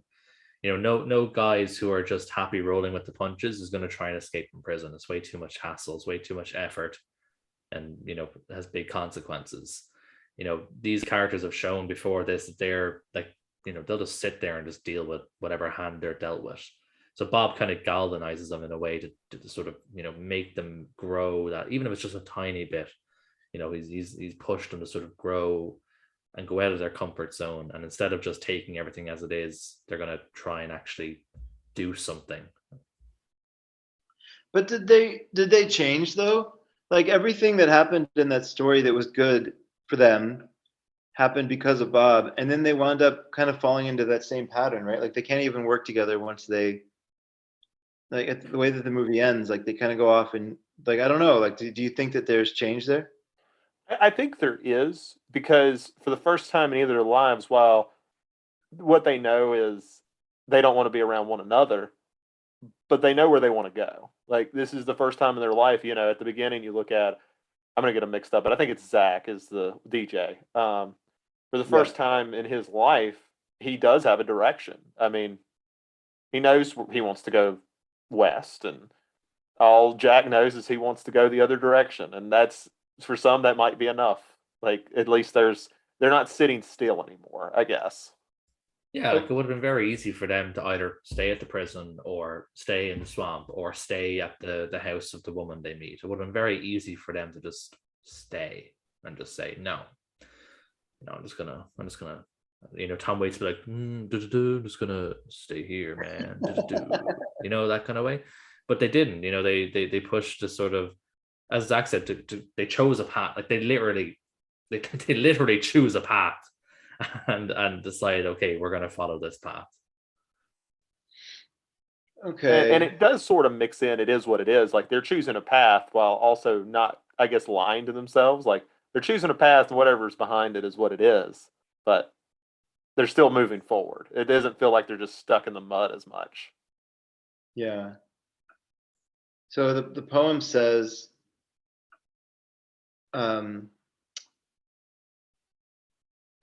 took the two roads diverged in a wood, and I took the one less traveled by, and that's the one that made all the difference. So I guess the poem ends on a note of, well, I don't know exactly what it means if you meant this as a diss track, but the way that could potentially be interpreted is to say like, this is new for them both, right? They're going off, for both of them, they're going off on a road less traveled, and that's made all the difference in their lives. Yeah, because they've been sort of living very much in a sense of just doing the same thing in a rush, as we said before, and the theoretical road less traveled is them actually trying to do something different, to not be in the rut. So even by slightly changing a routine or slightly changing a behavior, they are now suddenly going down the road less traveled. Because before the start of the film, they would have just been like, meh, no. Now they are actually, maybe even if it's only a small decision, it's still something different. It's a small behavioral change that may eventually lead to bigger, more prominent changes down the line. We don't know, because the film ends. We don't see what happens with these characters, and that's kind of the point, I suppose. It's like what we mentioned with La Atlante. We're given the opportunity, as the viewer, to decide for ourselves what's going to happen. If we think they're just going to go back to their regular lives, if we think they're maybe going to try and make better men out of themselves, if they turn a corner and suddenly there's a big fucking alligator and he eats them, we get to decide that in our heads. Right. Yeah. But I will say, unlike Lelante, they understand their relationship is toxic and they decide it's better to be without each other. Yeah, that's a very good point. That's a very good point. That is true. And I think it's interesting what they're framed for as well, because it's things that could have happened to them even by happenstance if they weren't set up for it. I mean, you have Jack who's going around trying to, get women to work for him. The idea that one of them could accidentally be underage is a reality. It is a true reality with that profession. And with Zach, it's the issue of where he is continually not pursuing his, I don't know if you want to call it dream, what he's good at. You don't really, you get kind of a different sense of why he's a DJ, whether it's just something he kind of fell into or not. But his lack of direction and him ending up in a bad situation because, I mean, hey, it's money. It is what it is. That's very possible as well. I mean, they're very, very extreme examples of where they could end up, but they're possibilities regardless, which is probably why they're found guilty, because it's not like, it's unlikely that someone like either one of them would be in that situation.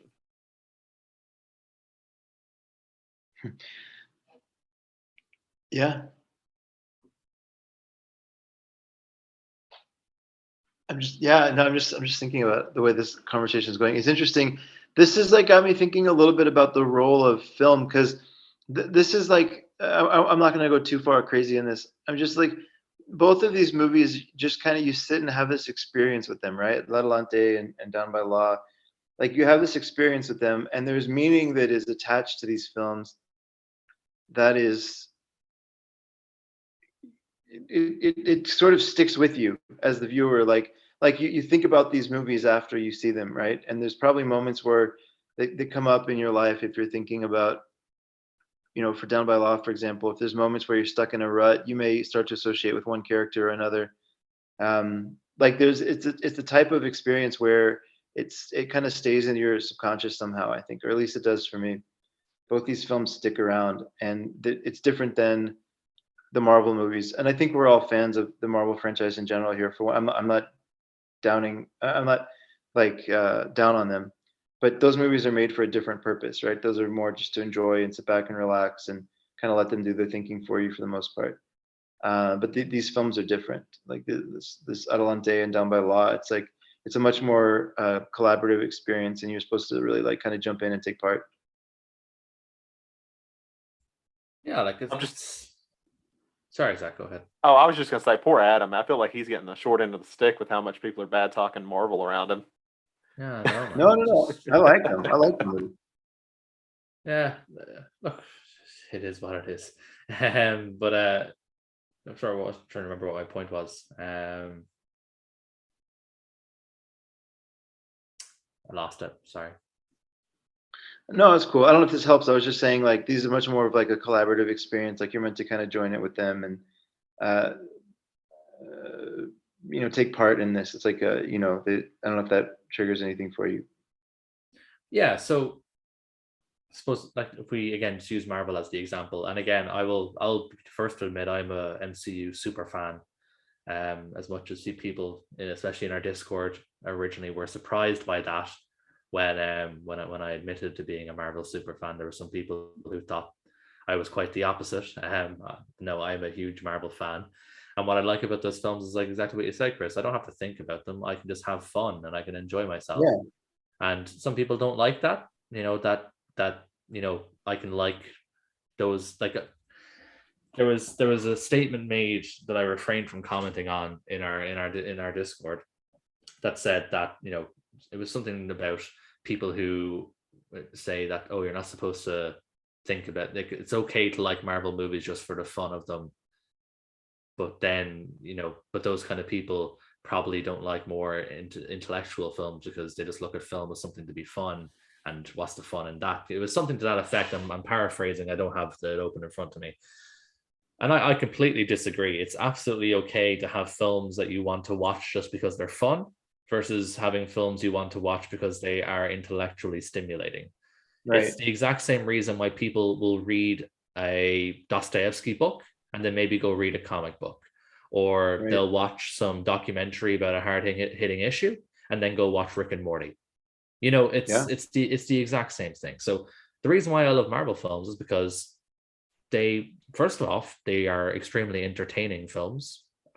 They are action-packed. There is no downtime, like in a certain Denis Villeneuve film that's come out recently. There is no downtime. A lot happens in those films. They're extremely engaging films. They want to engage with you directly, even if it's not intellectually engaging with you. It could just be something as simple as a visual stimulus. A lot of sort of crazy effects and things like that.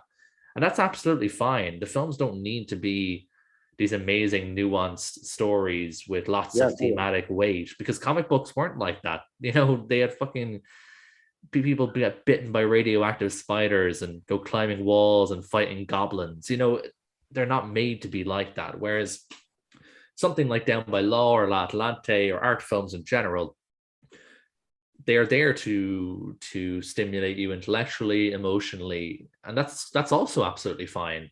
I feel like there's too much of a divide between the ideas of only liking films for entertainment and only liking films for art. The same person can do both, and that's absolutely fine. And the idea that can't be the case is rampant, and I hate it, because, and I don't want me to sound like I'm just sort of that I'm sort of being sort of what's the word, I'm taking this too personally. But when I hear people say, oh, you like Marvel movies, but then you watch art movies, you mustn't actually really like the art movies. You're only kind of watching them to make, to be a bit pretentious or whatever. Or on the opposite front, to say, oh, you like art movies, but you're watching these Marvel ones, you're probably just doing that ironically. No, that's not the case. You can do both. And you do it for different reasons. There's some evenings where you just want to turn your brain off, and that's when you have your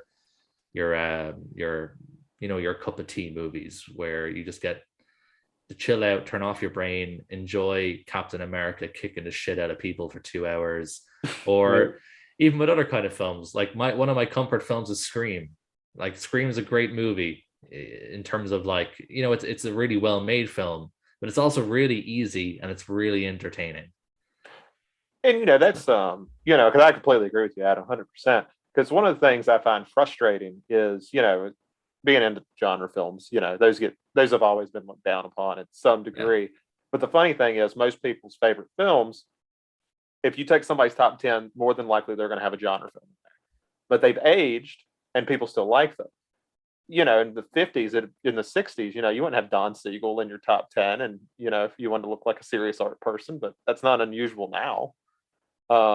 It doesn't matter if it's that or John Carpenter or anyone else. And the idea that we can go ahead and dictate, well, these are lesser films. It's like, well, they may not. It may be a different case in 10 or 20 years than they are now. And just to make a point here, I'm also not shitting on people who don't like comic book movies. That's absolutely fine. It's all down to personal taste, what you find entertaining. It's like any art, film is a completely subjective form. Some people, like I'm saying that I like to watch Marvel movies because they're entertaining. Some people aren't entertained by explosions and CGI and maybe sort of iffy plots and stuff. Some people aren't entertained by that. So if your top 10 is all fucking Lars von Trier films, power to you. That's fine as well. You're entertained by nihilism and sadness, and that's fine. Whatever, you do you. But I think what y'all are saying is something that I always stand on the soapbox here as well, of saying like, there's room. I love the quote from who was it? Darn, one of our interviews recently. I feel bad that I forgot who said this, but I love this quote. Cinema is a broad church with room for all. Yeah, for sure. So and like, I just love that mentality. Like, I think that that's the right stance to take. Like, there are some Marvel movies that are just gonna hit well for people, and there's some that aren't. And some people are mad that what they're doing to the studio system. I don't even know what that means. I'm not in the studio system. I just know that they're employing a lot of people, and it seems like it's doing a lot of good for a lot of people. So I'm generally okay with that. But there's some people that say it's killing creativity in Hollywood and these kinds of things, right? Whatever. I find that thought process hilarious, because Marvel specifically are giving jobs to young up and coming directors, gives them a ton of money to say, look, we're following a formula here. You can put your own little spin on it. Here's a ton of money. That director now has the financial freedom to go make whatever the heck they want. I mean, that's what Pattinson did, right? I mean, as an actor, people made fun of him for years for Twilight, but now he got to make independent films for exactly. It is the smartest thing in all of Hollywood and all of the film business. It is the absolute smartest thing. If you want to be able to make the films or whatever you want to make, just take a paycheck. I know I would do it. I do it right now. Watching films, podcasting, talking about movies, that's my passion. Working in tech support for a major manufacturer, that is not my passion. I don't get anything from that, but they pay my bills to allow me to then do the things I do want to do. So I find it funny that people who do, like 99% of people on earth, do their job to allow them to do the things they want to do in their spare time. But that's certainly not okay if you're in the film business. Oh, you took money from Marvel, you're a sellout. So are you. unless you work for yourself, which if you do, and like you're part of a very small percentage of the world, if you get to work for yourself doing the thing you love, kudos to you. If you want to call someone a sellout, then that's fine. But if you work in a coffee shop, or if you're like me and you work in tech support and you just do obviously your hobbies on the side, then you're doing the exact same thing. So why are you shitting on these other people for doing it? Well, starting with Guardians of the Galaxy, they took directors that would otherwise not have a name in Hollywood, and it's just been one after the other, right? I mean, Taika Waititi was doing great work, but like, he was not a household name, right? Chloe Zhao was doing interesting things, but she was not a household name. Like, name any director that's done a Marvel film that was a big name before they did a Marvel film. There's only two answers, and they're both from the first few years of Marvel. Or say Jon Favreau would be the only, yeah, Jon Favreau, Kenneth Branagh, and they're all from Phase 1. After that, It's all people who. Oh, sorry, Shane Black as well. That's like the last one. And he was more known as like a fucking writer A anyway. writer, exactly, Yeah, rather than a like- director. Like after that, you have people whose career launched because of it. So you look at the Russo brothers, whose only real credit before Marvel was a few episodes of Community, and that's how they got their gig in Marvel, because they did a few episodes of Community. James Gunn, as you just mentioned, Scott Derrickson, who did Sinister and obviously launched from there, John Watts, Taika Waititi, Ryan Coogler, Peyton Reed. Like they're obviously talented filmmakers, but they weren't huge names. Like even like you look at the most recent list of films, the Marvel films that are coming out in the next 2 years. The only name who was big before Marvel is Sam Raimi. That's the only one. Everyone else is just continuing on from working for Marvel, and now they're going to get the chance to make their own stuff. Do we think that Jojo Rabbit would have gotten made if Exactly. if Thor 3 didn't happen? No, of course not. I know I've never seen Jojo Rabbit, but I know it's very highly regarded. I don't think you highly regard it, Chris, but I know everyone else has seen it. I'm a big fan of it. Yeah. No, I love it. Yeah. Yeah. So, But yeah. Well, it's like, Adam, I know you're a huge Hitchcock fan. How often did Hitchcock go make a studio film and then go and make something on his own? I mean, they did. I mean, you know, obviously there were studio directors, but I mean, you look at that that was pretty normal in the 60s. Psycho is the best. 80s. Psycho is the best example of this, right? Because you know, he made all like he worked with, you know, studios and stuff all through the 50s. He wanted to make Psycho. Studio said, "We're not going to give you a lot of money for this." He said, "That's fine. I just want to make this film." He shot it in black and white on purpose. It was cheaper. He used his crew from the TV show Alfred Hitchcock Presents because it was cheaper to hire them than it was to hire a film crew. He was just wanting to make this movie, and he was able to do that because of, you know, the fact that he'd worked at the studios before. He could afford to do it because of the stuff he did beforehand. Yeah, and I mean that's the, you know, I know there's plenty of Hitchcock movies you don't like. I think we talked about one recently, but you know, I'd make some shitty movies if it meant I got to make what I wanted. For sure. Yeah. Fritz Lang made Clash by Night, right? I can't imagine that was a passion project for him. Yeah, that's not a good movie. But yeah, no, I think that this is the whole thing, right? So this is kind of getting back to my point a little bit about Adelante earlier. I think that some people, I don't know exactly what this is, but some people have inside of them this, I'm just going to call it an artistic spirit, right? And there's a narrative around that if you're the artistic type and you're a creative type, that sacrificing any of your ideas for the purpose of commercial reasons is selling out, right? And you see it, and it's really prevalent in punk rock, where you have to be punk, you have to fit into a certain kind of thing of like to be punk, right? It's relevant. I think I think that Vigo was struggling with it a little bit, not Adelante, if my theory has any merit. And like, I think it's a flawed narrative. I don't like that narrative. I think we're all saying the same thing in a variety of ways. Like, I don't think there's anything wrong if you have this strong creative pull to go work for somebody, take care of your family, make money, like get in a financially secure position to allow freedom to go do the things you want. I don't think the narrative around the starving artist has proven to be. That's how we get great stuff. It's exactly how Psycho wouldn't exist, like Adam said. Yeah, I mean, that's a sad world for horror if Psycho doesn't exist. Yeah, exactly. So, in conclusion, Down by Law was a cool film. Yeah, absolutely. That's what the whole point was. Yeah, and like even me as someone who didn't love the film, I definitely see I see why people like it. It's a cool, like this film. I'd say Tarantino probably loves this film. You know, it's a cool little film, and that's fine. And that's okay. Yeah. It's incredibly simple, and I guess that is what its attraction is. It has a very universal message and told in a very straightforward and simple way.